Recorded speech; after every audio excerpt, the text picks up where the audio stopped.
Assalamualaikum warahmatullahi wabarakatuh. Organ tubuh manusia yang paling besar adalah kulit. Mengapa? Karena kulit itu menutupi seluruh tubuh kita. Nah, pada video ini anak-anakku semuanya khususnya kelas 8 akan saya ajak belajar tentang organ kulit manusia. Organ kulit pada manusia itu kalau dilihat dari permukaan itu seperti itu. Nah, bagian dalamnya ya, ini ada 3 bagian.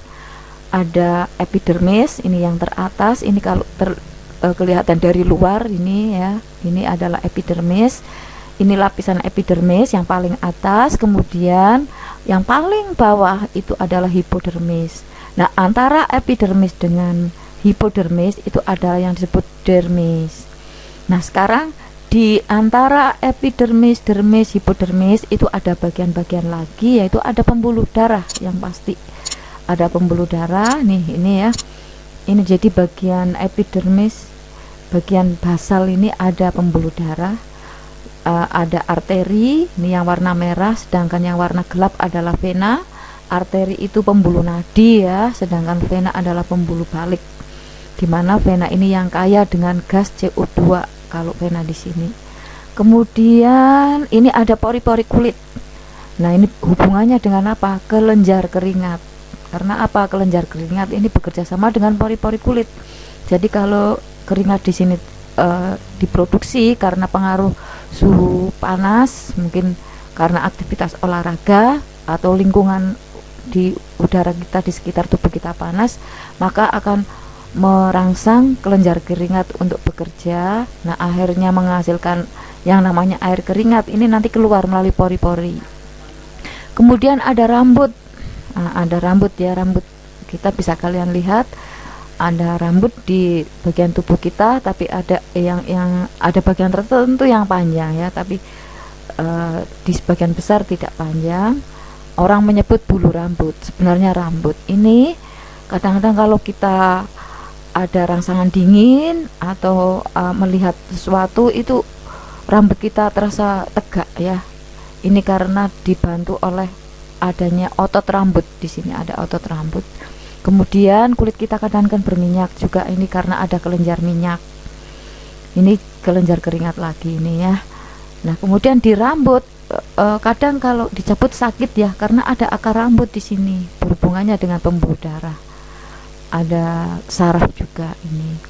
Nah, kemudian ini adalah jaringan adiposa yang ada di hipodermis. Nah, kemudian ada yang belum diterangkan di sini adalah adanya serabut saraf. Ini adalah ujung-ujung saraf ini. Ya, ada ujung-ujung saraf ini. Nah, untuk lebih jelasnya saraf-saraf di tubuh kita khususnya untuk kulit, perhatikan itu ada saraf yang menerima rangsang panas ini ya, rangsang menerima panas. Ini ambil satu contoh, ini rangsang yang menerima panas. Kalau misalkan ada sentuhan panas, maka biasanya tubuh kita kaget ya. Kemudian ada rangsang sentuhan lembut, misalkan ambil suatu contoh saat kita membersihkan muka, ada lembutan sentuhan ya.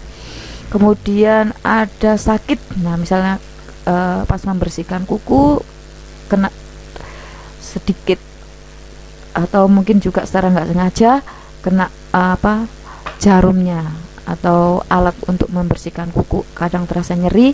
Ini ada sarafnya seperti ini ujung saraf, serabut saraf ya, ujung serabut saraf untuk menerima rangsang sakit.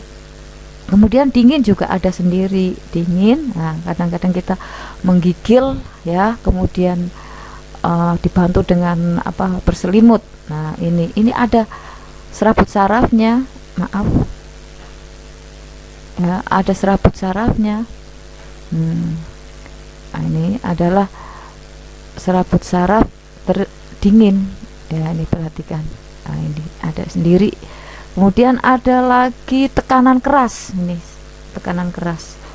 Nah, misalkan dicubit atau ditekan ya, pada contoh telapak kaki ditekan, itu kan terasa. Ini ada serabut sarafnya. Sedangkan ini adalah saraf untuk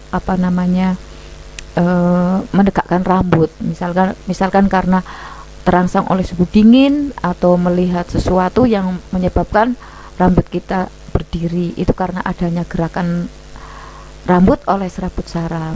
Nah, jadi saraf penerima rangsang ya, di kulit kita ada penerima panas, ada penerima sentuhan lembut, ada penerima sakit, ada penerima dingin, dan ada penerima tekanan keras. Itu saraf-saraf yang ada di daerah kulit sebagai alat penerima rangsang.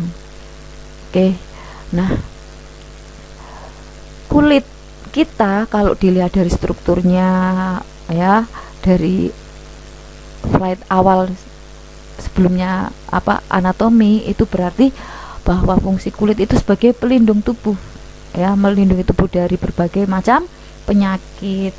Kemudian juga berperan sebagai pelindung organ-organ tubuh bagian dalam seperti otot, saraf, dan tulang, dan sebagai organ ekskresi. Organ ekskresi itu apa?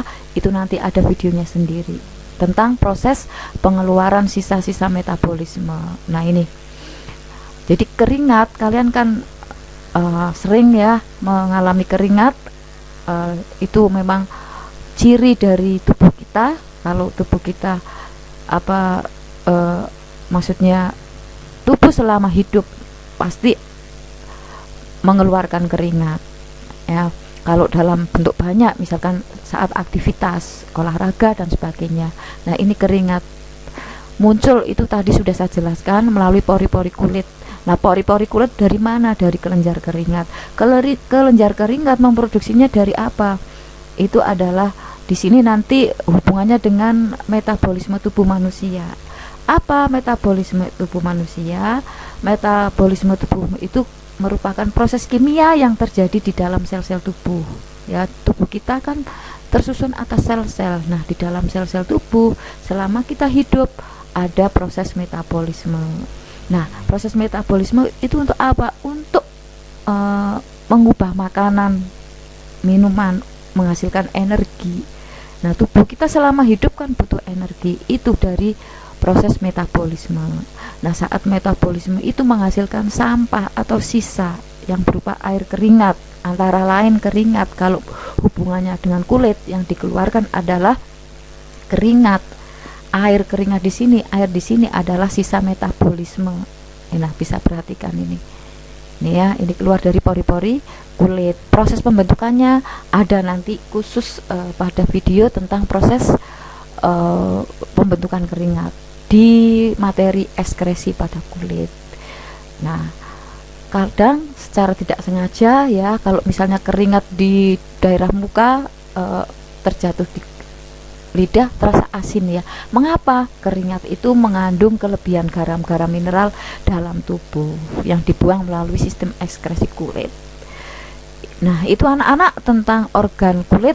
Mudah-mudahan menambah semangat kalian untuk belajar lebih giat lagi tentang IPA, khususnya tentang biologi. Oke, terima kasih. Wassalamualaikum warahmatullahi wabarakatuh.